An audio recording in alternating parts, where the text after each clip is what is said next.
There's only 4 questions you need to ask when you're trying to tackle a problem.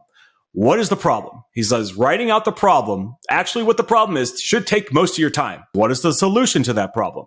Number 3 is, who's going to do it? Who's responsible for implementing that solution to the problem? And the third one is, okay, how do we inspect the results? How do you as a leader inspect this is successful or not? Welcome to the Veteran-Led Podcast, where we talk with leaders who use their military experiences to develop great organizations and continue to serve their communities. So let's go back to the beginning. How did you start Grunt Style? Oh, geez. Wow. That's, 2009. I was a drill sergeant down at Fort Benning, Georgia. I had a brand new wife, a new baby, and they stayed in Chicago. And I was training troops and big Army because I was in a reserve battalion, and I was just mobilized for this whole time. So I was gone for about a year, missed the pregnancy, it came home for the birth and had to leave again. And then big Army said, hey, we need to stay down here for another year. So I called my wife. I'm like, hey, what do you think? And she's like, hey, you got 10 years in already. Why don't you come home and spend time with your family? And I said, okay, that's fine. But that left me with 2 problems. I didn't want to leave. I loved being in the Army. I did it before I met my wife. And the other problem is I didn't know how to provide for my family. There wasn't really much for me to do at home. And this is 2009. So the recession was still going fully strong. And I didn't have any skills. I was an infantry drill sergeant, So I thought, I'm willing to bet there's other people out there like me who, got off deployment or mobilizations or spent years in the Army or military and missed that esprit de corps, that mission focus, that type of pride that we had in our country and in our service. So making that bet, I'm like, you know what? Best way to show off your pride is wear it on your back. So I made some T-shirts, threw them back in my car. I think I had like $1,200 or something at the time, and drove around the country. We did a pop-up AFES little kiosk for a little bit. We sold to different units, MMA events, just county fairs. I sold at a flea market one time. Just trying to. My bet is, I bet there's people out there just like me. And that took about 3 years to finally take off. But then we hit our stride and started taking off. And when it did take off, it took off quickly. How did you know that this was going to be a big deal? I mean, you're selling T-shirts on the back of the truck. It's starting to grow. But at what point did you say, oh, my gosh, this is huge? Yeah, selling T-shirts out of the car sucked. I mean, even at night, sometimes I would even, if I'm gone, I couldn't afford a hotel or motel, so I'd just sleep in the back of the car. And, you're in the Army for a while, you don't care, right? If you're tired, you take a nap, right? So I think the first time, I don't even think there was the first time I'm like, hey, this is really going to work. I think it was just a number of things that I'm like, okay, I think we're getting momentum now. I get, an order in that someone wants some custom T-shirts for me to design, and it was like $1,000. I was like, wow, it's a lot of money. Or the first time I had like $6,000 in our bank account, I thought I made it. I remember the first time I got an online order from someone who wasn't like my aunt. I'm like, who's this customer? And I would, try to troll them. Like, why did you find me and buy stuff? But, I don't think there is one moment that we're like, hey, this is zooming. Except for, I think in social media, we were really early on in Facebook when that was really popular. So we took advantage of that. And we were one of the first groups that did like memes and funny videos. And we were just shoving out good content. That really helped us a lot. So you saw the rise in the social media and you started to get traction, and then it just took off. Yeah. So, and you said, you always got to think strategically, and you said a lot of really nice things about me. But John, I got to tell you, I made all the mistakes in the book. I still like to make them every other day. But the rule of thumb is try not to make the same mistake twice. So when it comes to social media was growing really fast, and we're building content. I remember the first time, we had a photo that went around and had like 50,000 shares on it, and I have like 5,000 fans in our Facebook group. We're like, oh my gosh, this is great. I'm like, wait a minute. Well, what is that? What am I doing with it? So it's okay. What's next? Now I got to somehow get them to the website, or get their email address, or get them to come back, or get them to, so I'm creating these marketing funnels to kind of capitalize on that push. But you don't want to be too pushy. As you know, as a successful businessman, if you're too pushy, then people are like, oh, this guy just wants my money. He doesn't care about the relationship or his product. When you're like, no, actually, I really do care about it. I'm in this business because I care about the product and what we're doing. We're in the business of pride.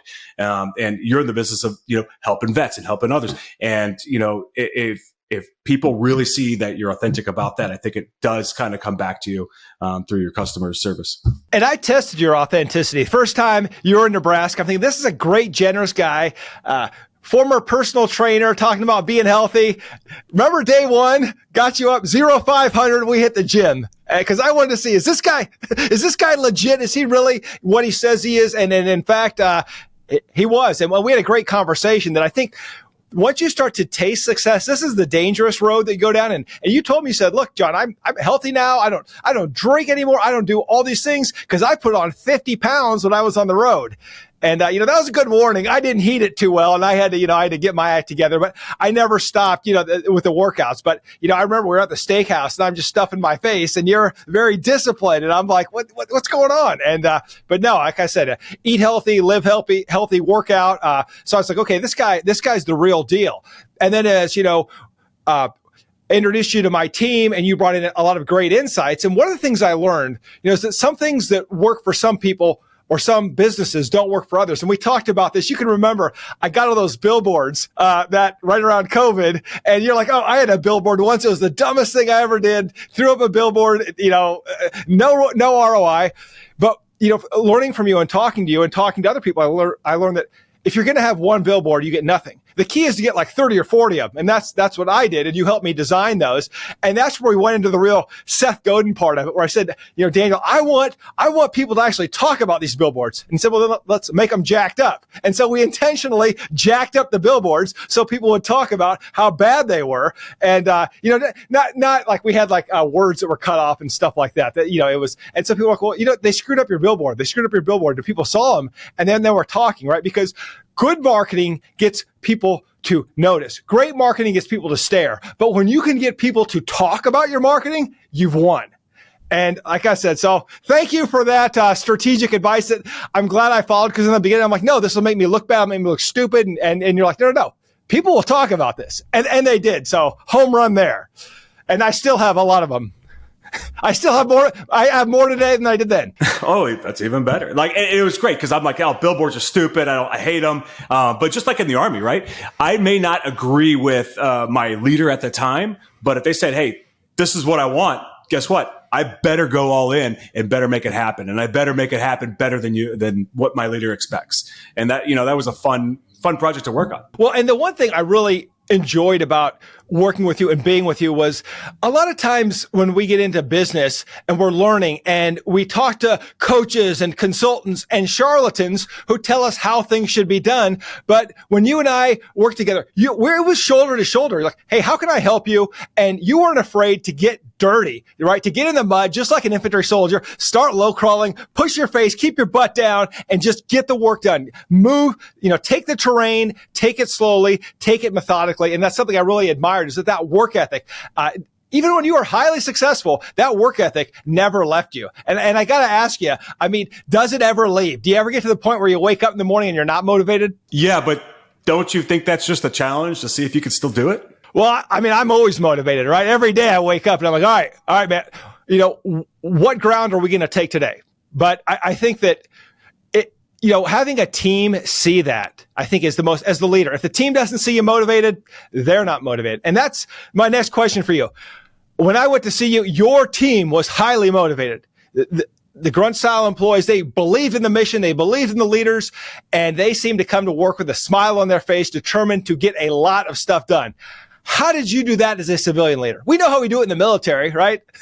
We just work our team harder. But how did you do that as a civilian? It's, I would say, I'm glad you got to see such a great side of the team, because they are fantastic. But I've made all the mistakes, getting to that point. Coming out of the Army, you treat them like soldiers, and that, you can't do that in the civilian world, right? Because, not all of them are vets. And even the ones that got out, they're like, hey, I got out for a reason. So, but they're still looking for that same pride and that same mission focus. So I'm like, okay, great. Don't don't berate them, don't beat them up. Let's just focus on being successful, focus on the mission. So we started on that. And then I started micromanaging too much. And sometimes you do that, as an NCO, right? Hey, it's got to be done particularly this way every single time because I say so, right? And that doesn't work. And in fact, I realized, I was only an NCO, but when you get into the officer level and even higher NCO ranks, you can't micromanage. And a lot of them don't. And the ones that do aren't looked as good leaders. And you know that very well. So you have to let the good teams excel on their own. And that's something that, when you were able to get down to the team, just like in your operation orders, you say, hey, this is the commander's intent.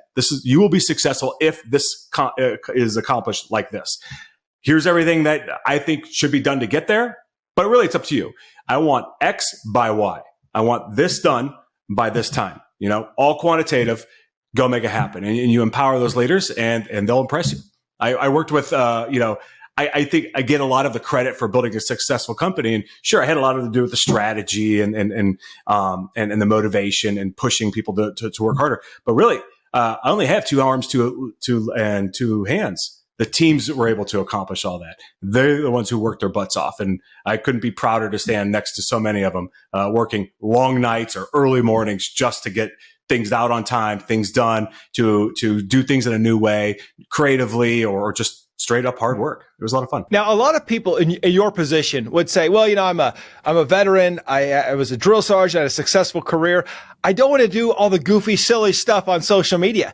But you guys were not, you did it with class, but you were not afraid to experiment. And that's something I greatly admired. It's like, hey, we're going to have fun with this and we're going to be creative and we're going to throw it out there and it may succeed, it may fail.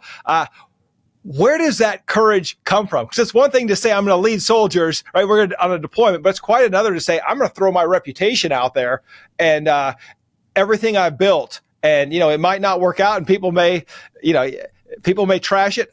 Where does that come from? Where did you get the courage to continue to innovate at the risk of people laughing at you and taking shots at you? Yeah, at the end of the day, who cares, right? If you're going to laugh at me, you're going to put me down, I don't care, right? Really, because you're probably never my customer anyway, and we probably never sit down and have a good chat anyway. So, I smoke a lot of cigars now, so, you're probably not my cigar buddy, but the people who do like it, who do get it, who do have fun with it, they're probably the people I'm trying to talk to. So I'm not trying to please everybody. If my mistakes bother you, or me being edgy bothers you, or if me trying to be authentic with you, upsets you, I'm sorry. I'm not here I didn't wake up this morning to make you happy. Tomorrow doesn't look great either. But I promise you that, I will always try to be authentic. I'll apologize for what I do wrong. And I'm going to be proud of the people that do the right thing and work hard and to give them the credit for it. And just so you know, if you're pushing the limits, you're going to trip and fall. You're going to get in the mud. I've had several times where I got to pull people back. I'm like, here's our guidelines. We want to keep it PG-13. We got to reel it back a little bit. And other times they're doing the same thing to me. They're like, hey, boss, you're violating like all your rules right now. I'm like, oh, okay. No, I'm an idiot. All right. So having a good team that be able to kick things back and forth is very helpful. But again, when you're pushing the edge, it's good because you're exploring. You can't find new things if you're not exploring. But when you're exploring, you're going to bump your head sometimes too. After talking to you and then kind of living out my own business growth journey, I made a lot of the same mistakes. I remember at one point you're telling me that you've got to get all these orders out and all you know to do at this point is to start folding t-shirts and getting them out. Right. It would have been better to delegate, but at this point, you're just in the trenches with the team, folding t-shirts, because that's the best thing you can do at this point to show the team you're one of them. You're not afraid to get your hands dirty. But then in hindsight, it's like, gee, maybe that 4 hours could have been spent better hiring more people to fold the shirts. Yeah, no, you're exactly right. So I think it's great when leaders come down and show presence and aren't afraid to roll up their sleeves. When you care about who's doing what, I think people respect that and it motivates them. But if you have to do your job first.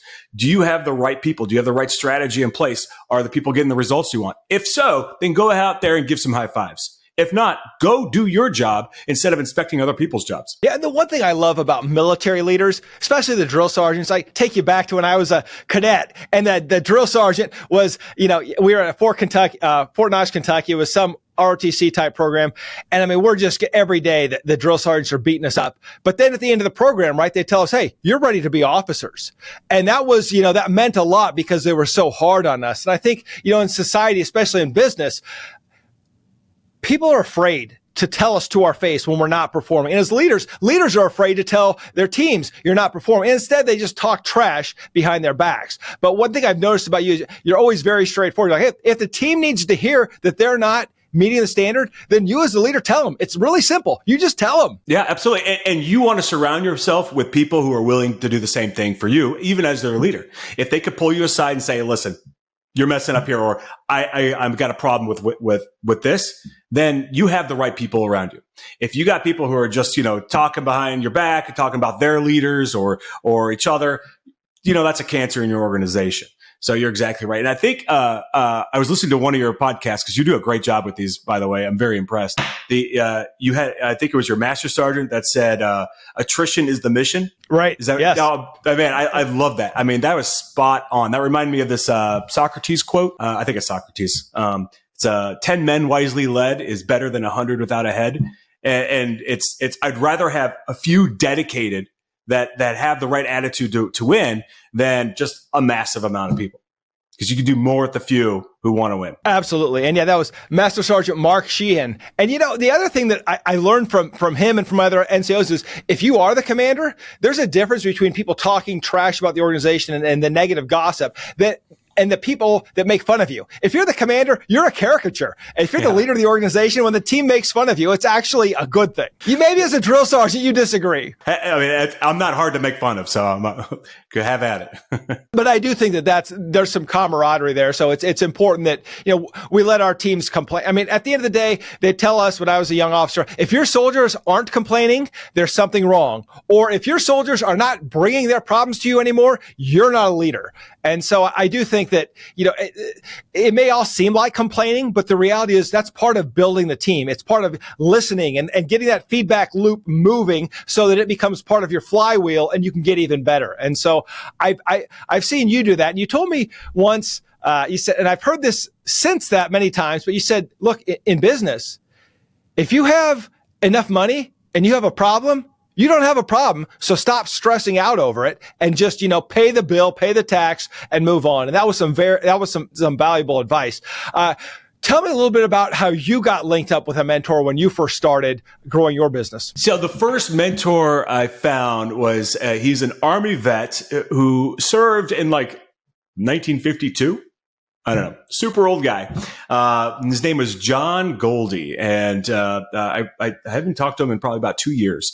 Now he didn't have the breadth of experience where he had, he was a big influencer and crushing it on social media. He was just a regular guy, got out of the Army, had a normal career, got into sales and then sales management, and then ran a pretty large sales team of 200 or 300 people. So he had really good focused experience in sales and sales leadership systems. And that's, so I picked his brain on that. And I can tell you the first thing that really, really rang true with me, that changed my way of thinking. And it was about inventory. Funny enough, because he was a sales guy.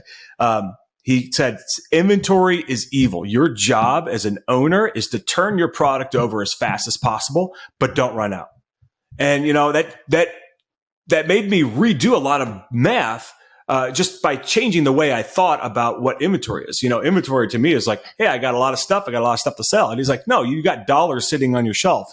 You got to move it. So it's about how fast you turn it. And there was just a lot of simple stuff. But, great guy, just a good old Army vet. And, and it's neat where he's not your typical, flashy Ferrari, entrepreneur that you would see on, YouTube shorts or TikTok or whatever. He was just a regular guy with a lot of experience and he was willing to share. And I couldn't have been more more thankful for that. And obviously having those mentors made a big difference in your career. Because we get out of the military and we're used to having mentors all over the place. Then we get out and it's pretty hard to find them. So how did you go about looking for those mentors once you knew that you were going to start Grunt Style? I found him in community college. After I think my second deployment, I started going to a community college. It was local. It was a Harper College in Palatine, Illinois, actually. And he was the business instructor. And he's like, is anyone starting a business? And I was just about to start Grunt Style no, it wasn't even Grunt Style. It was another business supplement company or something like that. I'm like, I think about doing it. He's like, I mentor one person a year.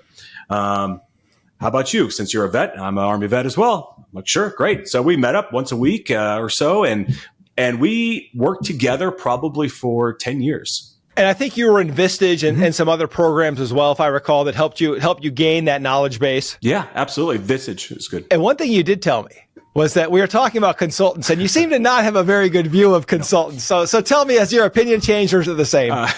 Listen, I've been a consultant. And I think this is why I shared it with you. I'm like, I don't like consultants because you're going to spend a lot of money for them to package something that you already know with solutions you already know. And all it is you're just paying them money to hear something you already know. I'm like, so what are you paying for? Now, I'm not saying all consultants are bad, but the gems out there are hard to find. So I would suggest if you do have a consultant, be very, very clear on what your deliverable should be. Otherwise, don't expect one. They're going to come in. It's easy to share ideas. Ideas are cheap, unless you're working with McKinsey or an expensive company, right? But they're not hard to come up with, right?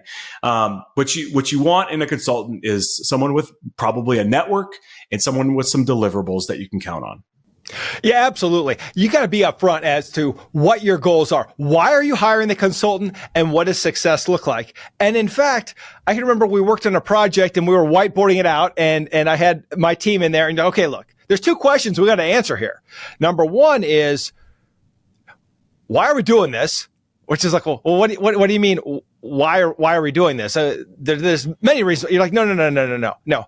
We need to find out, what is the problem we're solving for? Let's really identify the problem that we are solving for. And let's write it out. It's okay. We've got that written down.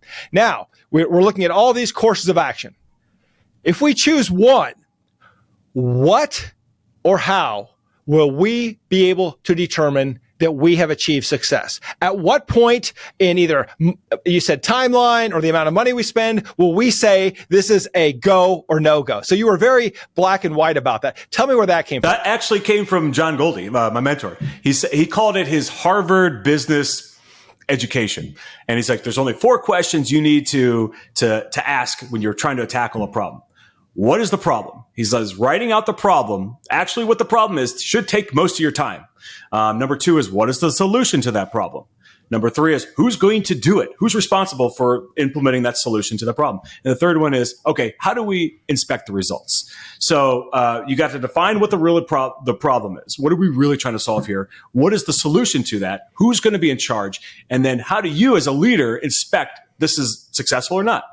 Yeah, and I think that's great because it all looks like failure in the middle. And if you aren't really clear on what you're going to inspect, it's going to be like a drill sergeant in the barracks. You're just going to toss the barracks. Everything sucks. Everything's wrong.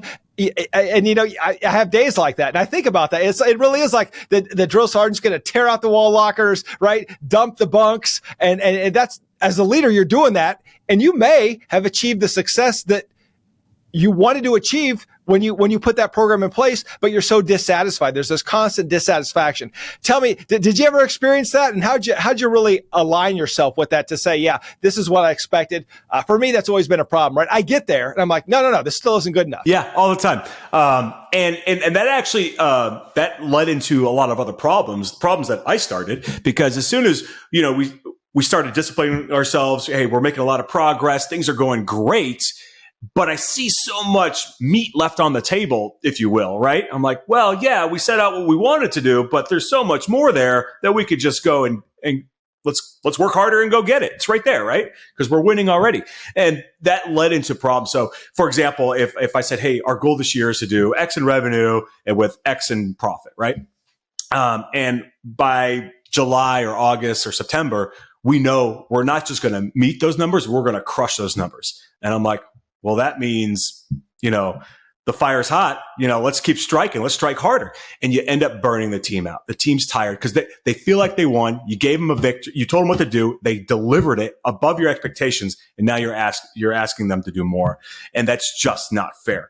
Not fair to the team because you're going to end up start burning people out. And so you got to learn to, okay, great. We're going to, I don't mind if we do a little bit more, but we're gonna finish off this year strong. But next year we're gonna take it to that next level. We're gonna do even better because now we have the time to plan for it. So was this, hey, we're gonna slow down, or is this, hey, let's take a knee and drink water? It's more like take a knee and drink water. It's you don't want to slow down if you're performing at a consistent pace. Like on a run or a road march, right? Hey, we're making good time. In fact, we might even come a little bit earlier. Okay, great, no problem. We don't have to stop that momentum, but sometimes, I want to accelerate it, right? Hey, if we're making great time, let's make even better time. And that's a mistake. And I should have said, let's take a knee and let's keep going at this pace. Let's go ahead and beat our numbers because we want to be winners. But let's make sure that we all get across the line ready to do the next march. Outstanding. And in many ways, it reminds me of the I think it was the third Indiana Jones movie, right? The Holy Grail. And there he is, leaning over the ledge, trying to grab the Holy Grail, and it's falling deeper into the crevice. And he has to make that decision. Do I continue to risk my life, or do I get out of here alive without the Holy Grail? And I think sometimes we feel like we're so close. If we can just push a little bit further, we're going to get there. But it's a false summit on the mountain. Right. It's, you think you're there, but then as soon as you get there, you're looking like, oh my gosh, like, yeah, we just hit this huge number and wow, we're crushing it. But to be really great, it's off in the horizon. And I think the problem is leaders, we don't see it. It's always going to be in the horizon. And if you don't stop to take care of the team, you start losing people. And I know, I've got to the point where I've had some people get, hey, John, we need to slow this down. And I don't know, did you have team members that would tell you, hey, Daniel, slow this down? Or was it just you were able to gauge that? No. In fact, I had people at the beginning tell me to slow down, and I didn't listen to them. And I'm like, keep going. And that's why I know better. I'm like, my experience is based off of making a lot of mistakes. I burned some people out, good people. And they're just like, love the company, love the mission, love the people I work with. I'm tired. I'm like, I'll pay you more. They're like, I just want to rest. I'm tired. I'm not going to come in here and ask twice as much to be done every single day. And they're not, and they don't want to coast, and they want to feel like winners. But they don't want to do it at the expense of their health or their family life. And that makes sense. If I think business is more of a team sport than just how hard I can push people. And it was a mistake early in my career to push people to the pace I want to run at. Because I didn't equip them with the right tools to get the job done. Fair enough. And the other side of the coin was some advice you gave me. And I'm like, how do I get the team to want this as bad, to push as hard? And you said, John, nobody's going to want this as bad as you. If it's you, if you're the leader, you should want it more than anybody else. You should be the most intolerant person on the team because that is what's going to get the team there. And so you really, like I said, that opened my eyes because I had this fantasy that I was going to have all these team members who are going to be just as hungry as me, just as driven. They're going to wake up every morning and want to just grow the organization and push this mission where it was going to just explode. And what I found was no one will ever push as hard as you when you're in charge. You still feel that way? Yeah, absolutely. And that's a good thing because, you have a very unique job as CEO. In my opinion, you got three things that you have to do to be successful. And that's set the strategy, build the team, and inspect the results. And to drive all that, you really have to set an appropriate vision. The people that work for you are not going to build that vision. You are 100% responsible. Not only are you responsible for the vision, you're responsible for communicating it. And your team absolutely wants you to do that too. Yeah, they're not coming up with the long-term vision. They might throw some ideas in there for sure, but they expect you and they want it to come out of you. They got to be you got to be that fountain of vision that they can drink out of every single day. And that's going to keep them motivated. So how did you stay motivated? Like you said, we all make a lot of mistakes. You've made your shares. You've said, you make the mistake, and the team's looking at you and you're still responsible for that vision. How do you deal with that? There's, I would say there's something, I don't know if you feel the same way. I've never really talked about it, but when things get tough, it's almost like, exciting. It's a bigger obstacle to overcome, and I just want to win even more. Does that kind of make sense? I don't think I've ever expressed it verbally. It's strange. So like whether we reach our goals, I'm like, no, yeah, but it wasn't hard enough. I got to make it more, right? And it was never about money. I'm not into, fancy things or anything like that. It was just about, doing more and more and more. And it's easy to get lost in that. So you do have to take a step back, look at the forest of the trees. You could deceive yourself, say, well, I'm really helping people, so it doesn't matter win at all costs. But take a step back, catch your breath. But yeah, I think it's a focus on the challenge. I love the challenge, and I love winning, and I love winning as a team. It's really good when you could do it with people you care about. Yeah, and it seems I've had some days where the iron is hot and there's no problems and it's smooth sailing, right? That's where I, as the leader, sometimes create the problems, right? In my head, I'm like, it's this healthy paranoia where it's like, okay, where am I not seeing the problem in the organization, right? Everything is going so well right now. It's true. You're either in a storm, coming out of a storm, or that storm is coming.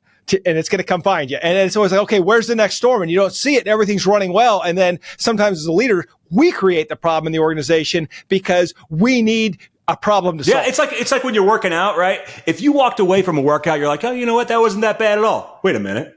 I should feel defeated, next to defeat. I should feel exhausted. Like I could barely get myself to the dinner table trying to reach for a shake or something like that. Why was that easy? What's wrong? Do you believe that there are certain seasons in a business that require a different type of leader? For instance, we would hear about there's a good peacetime general and there's a good wartime general. And people would say, well, Patton was a great wartime general, but he wouldn't be, this is not your peacetime general. Probably same for MacArthur. How do you feel about that? Do you think that for the different seasons of the business, a different type of leader is required? Or can one person be that same leader from a period of rapid growth and hard fighting to a period of peace and stability throughout the organization, where you hit that stable growth without as many problems? Absolutely. One person can do that, but I'm not sure every single one person wants to do that. So some people thrive on the chaos. They thrive on the startup or early stages. They want to be on the brink of destruction where they're making calls, right? I got to close some orders to make this thing work. Or they really want to build something out of scratch. And if they can evolve into this more, I would call it a long-term investor mindset. They can make that transition.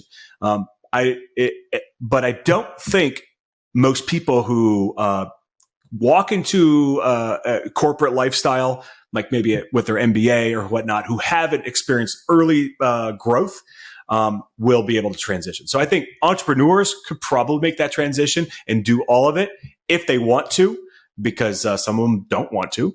But I don't think it will work the other way around. You're not going to have a corporate CEO who went through the ranks of, IBM, GE, or whatever, Facebook, and then want to run a startup and then start all over again. I just don't see it happening. And you've seen this in the Army, right? Or the military.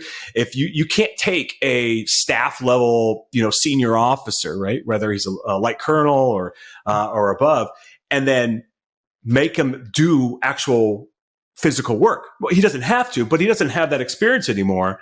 And he's like, no, I got staff for this. I'm not doing that.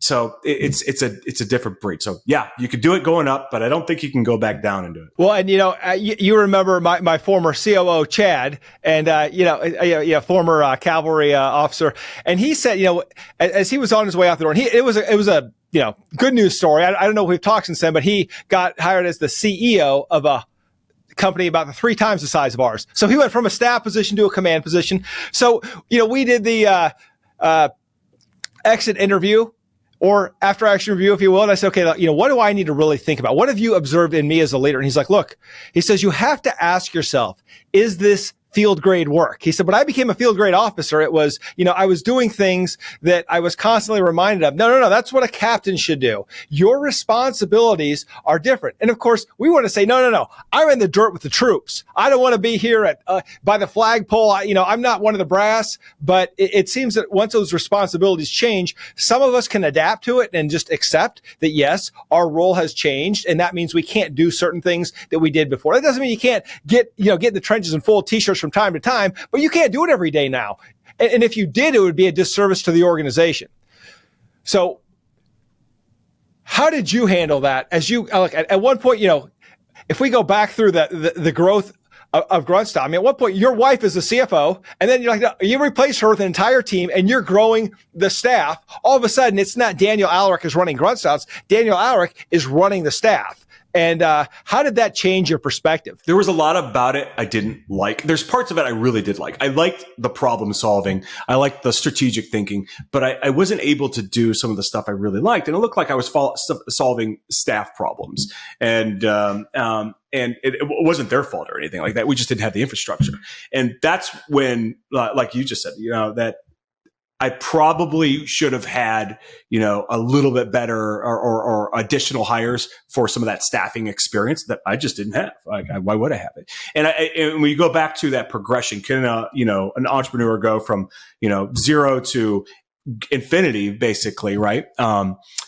Yes, but I don't, if they want to, but they could skip that day-to-day middle management that they definitely won't have the experience for, and they may not want to put their time into that. They might think, okay, this is the long-term strategy of the brand or the company or the mission, and think more of a investor standpoint or brand standpoint. And that's where they can really provide more value, and they probably have a lot more fun doing it.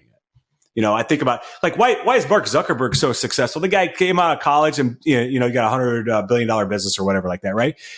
Did he? I bet you he doesn't run any staff. His VCs probably pounded him with tons of experience, decades of experience of staff, so he doesn't have to do that. He's like, bro, just work on the code, run some of the code team, and set whatever we're doing next. Oh, metaverse is that okay, man? You call it. Well, yeah, and I think he was smart about that, right? He had the adult in the room, which I believe was Sheryl Sandberg running the staff, right? So she was the second in command, and she was running the staff, so he didn't have to deal with that. And I think as a leader, that's where we all get a little bit hung up. Is we're running the company, and then we have a staff, and we really want to run the staff so the staff can run the company. But then we have to make sure at some point to grow the organization, we've got to bring in that second in command to run the staff. And if we don't do that, then it's like we're doing 3 jobs and performing horribly at all 3. I think I would have fared so much better, saved myself a lot of headaches if I had someone more qualified working for me that could run some of those day-to-day staffing and operational stuff with experience. I had some really good people that were doing that, but they were growing with me as well. So that gap was always still there. So we definitely need a little bit more administrative support. And I found that you need someone who's been there, done that to run the staff. I said, as the organization grows and I started building the staff, I was like, oh, yeah, I could run the staff. I'm going to lead them and they're going to lead the teams. But I didn't have the business maturity or the experience to really develop and coach and train the staff. And so the staff was just reacting to me, and they were, I think, held back by my lack of capability, my lack of experience. Then I brought on somebody who came from an organization much larger than mine, and he was able to say, no. You're doing this all wrong. Let me show you how you lead the staff. And it was a totally different, instead of me telling everybody, giving the knife hand at every meeting, he was asking, hey, how can I help? What do you guys need? And it was just a different attitude, different approach. And it really took me a while to learn that. But once I grasped it, I'm like, well, wait a minute. This is the same thing as like being a field grade officer. All I have to do is, the staff sections are the experts. They know more than I ever will in their function. So I need to just let them do their job and then figure out how I can help them. Now, the struggle is then how do you assess them? How do you evaluate them? And that takes some research to figure out what is success in their industry or their field of expertise when they come to your organization. How do you really grade them, rate them? How are you able to tell them whether they're doing a great job when you know nothing? I shouldn't say nothing, but when you know less than them, right? And it goes back to being on a military staff, right? You could be the commander. You're never going to know more than the G6 about the IT. It just is never going to happen. And so you have to rely on them to brief you and to be on top of it. But I know that you've been through, like I said, the same challenge. I think that's what's so great about this is we all go through the same challenges. And it's just sometimes admitting to ourselves and to others that we're struggling. At what point did you think that you were in that position where you look back and said, as the leader, am I doing what's best for the organization, doing what I'm doing now, or do I need to be doing something different? That's really tough to say. I would say probably, after we started doing 50 million and then we kept growing after that a year, there's a point where I wanted to keep growing, but I couldn't spend the time on what I wanted to do. And I didn't have the experience to fill in those gaps. And, I should have been, I didn't realize it till later, but it's my job to build the team, right? So if I have those experience gaps, I'm not doing my job, right? If they're not on the team, and I can't train the team fully in those gaps I have. So I'd say around that time when we were still growing really fast, and there was a lot of problems all the problems we had were unique, at least to us, but they shouldn't have been, because if I had experience on the staff, none of those problems should be unique. Instead, we're figuring out for the first time every time. I learned that the hard way too. Doing business groups, going to conferences, and all of a sudden I realized every single problem I have, there's 50 other people who have already solved that problem, and another 50 who have the exact same problem right now. And so we think we're special and we're unique, but it's just like being a recruit, right? You show up at training, nobody's special. And at the end of the day, I'm doing a disservice to the team. I'm doing a disservice to the brand and the customers by trying to reinvent the wheel. And they're like, hey, the wheels are already out here. We could just use those. But, now I know. So we're at the part of the show now where we do the after action review. And normally I ask guests to talk about what's your 3 up, the 3 best examples of leadership and the 3 worst examples of leadership you've seen either in business or in the military. But this time I'm going to open it up. You can go, look, you can traverse your turret right on me. Working together. Tell me about what you observed from me, from my leadership. Help me grow here. What were the 3 things that I did well? And what were the 3 things that I could have improved on? Well, my experience with you is it's probably about a year and a half, 2 years old, maybe, about a year and a half. But I still pay attention to what you guys are doing in marketing. So I like to keep current on what you guys are doing. But I would say when I got to observe you, I love your passion. It's rare to see someone that passionate about their business and team that wasn't doing it for the money. And what I mean is, it's very nowadays you see hustle bros trying to work hard so they can get that new car, or they want to fly on a private jet, or they want to enjoy life for themselves. But I saw you pour yourself into your team, doing things for them, and you said it because they take care of the customer. So you're going to take care of them. And I'm paraphrasing you, but you're one of the few people I actually believed it when you said it. And I really did. You genuinely cared about your team and you inspired them. And I think that shows it. I think your team believes it. The right people believe it. And that's what matters. So that's a thumbs up. Now, something I also noticed, and it's easy for me to pick up because I've done the same thing, especially when it comes to marketing, because I love to think myself as, marketing brilliant, and I'm not. I just made a lot of mistakes, and, so I learned a lot, and had an incredible marketing team, hands down. But that brand is so important to you.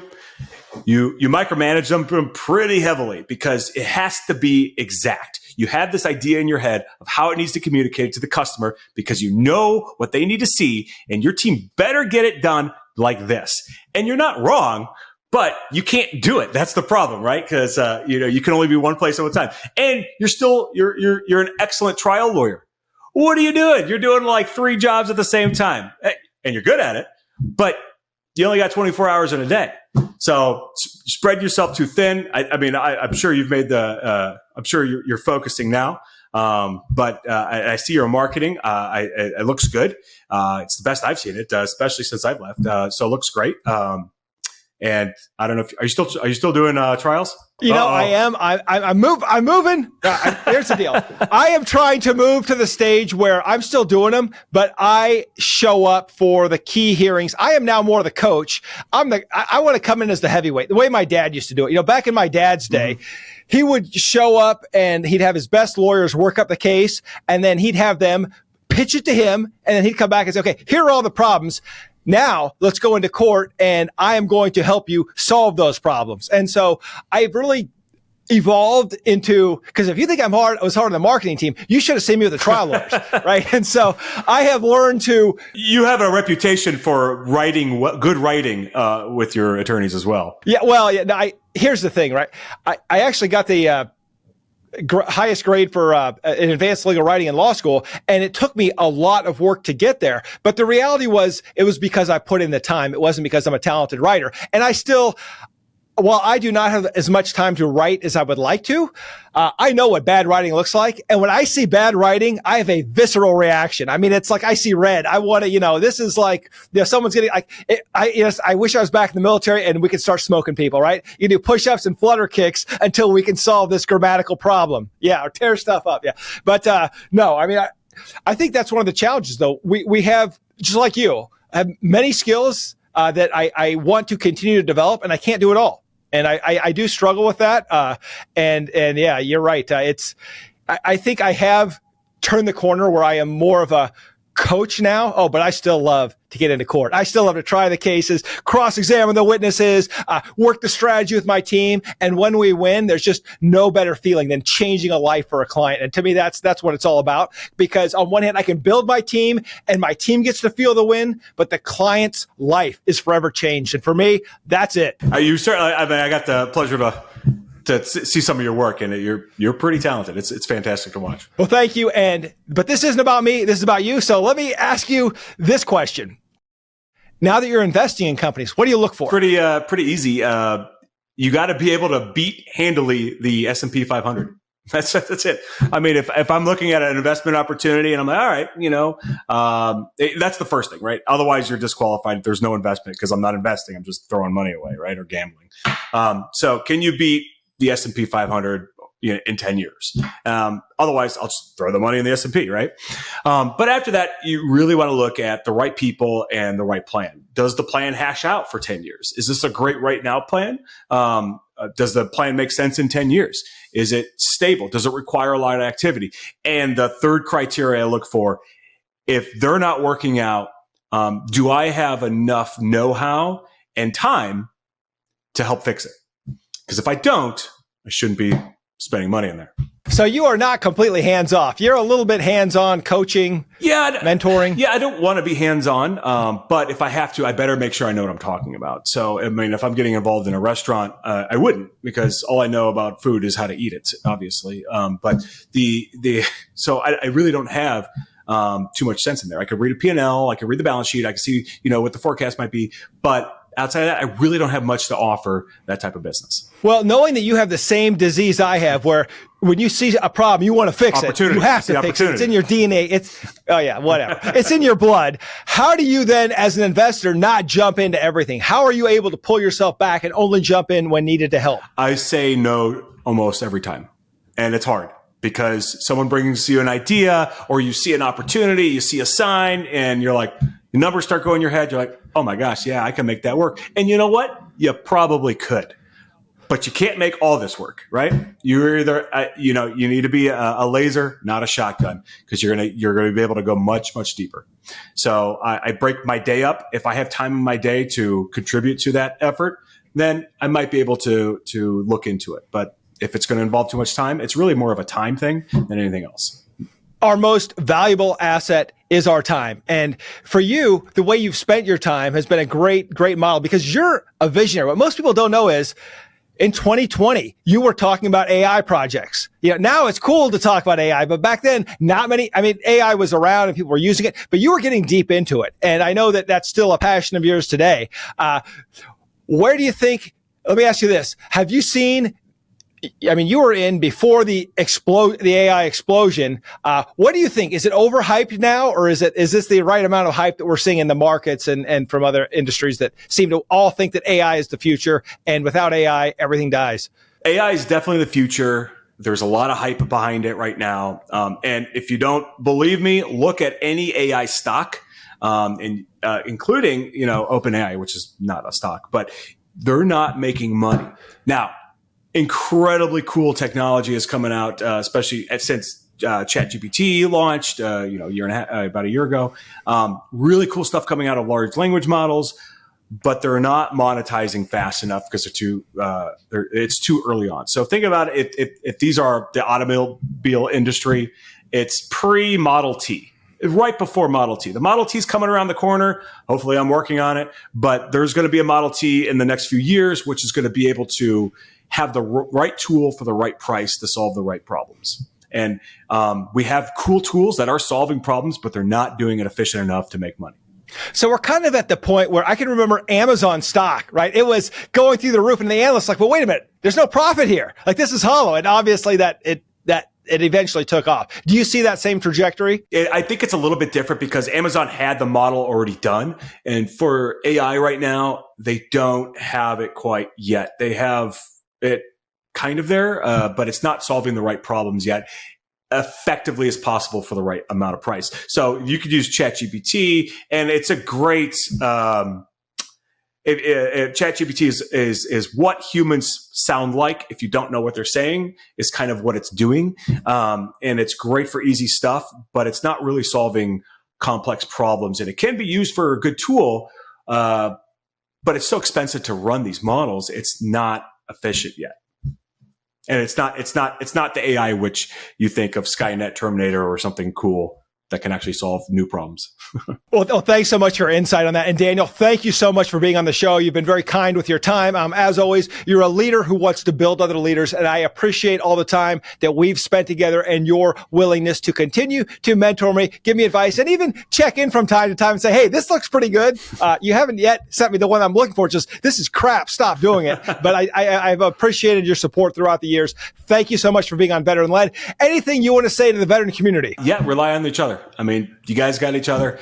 Count on it. I still talk to the guys that I served with every single day. John, I know you do the same thing. Check in with your buddies. Don't lose that connection. It's going to stay with you forever.